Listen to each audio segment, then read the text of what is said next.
Saudi वज़ीर ख़ारजा शहजादा फैसल बिन फरहान की सरबराही में सऊदी वफ़द का अहम दौरा पाकिस्तान। इस्लामाबाद पहुंचने पर वालिहाना इस्तकबाल। वज़ीर ख़ारजा इसहाक़ डार ने मोअज़्ज़ज़ मेहमानों का इस्तकबाल किया। दफ्तर ख़ारजा के मुताबिक वफ़द का दौरा वज़ीर आज़म शहबाज शरीफ और वली अहद वज़ीर आज़म मोहम्मद बिन सलमान की हालिया मुलाकात के तनाजुर में हो रहा है। मुल्क में सऊदी सरमायाकारी और अहम दो तरफ़ा ताउन पर गौर होगा। शहजादा फैसल की आज रात अहम मुलाकातें होंगी।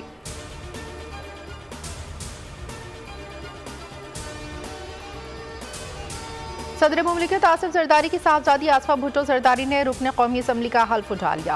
कौमी असम्बली में स्पीकर रियाज सादिक ने आसफा भुट्टो जरदारी से हल्फ लिया। आसफा भुट्टो के साथ बिलावल भुट्टो जरदारी भी असम्बली में मौजूद थे।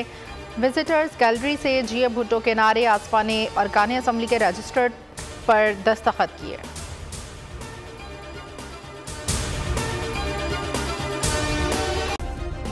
सब्सक्राइब करें और बेल दबाएं ताकि कोई खबर रह न जाए।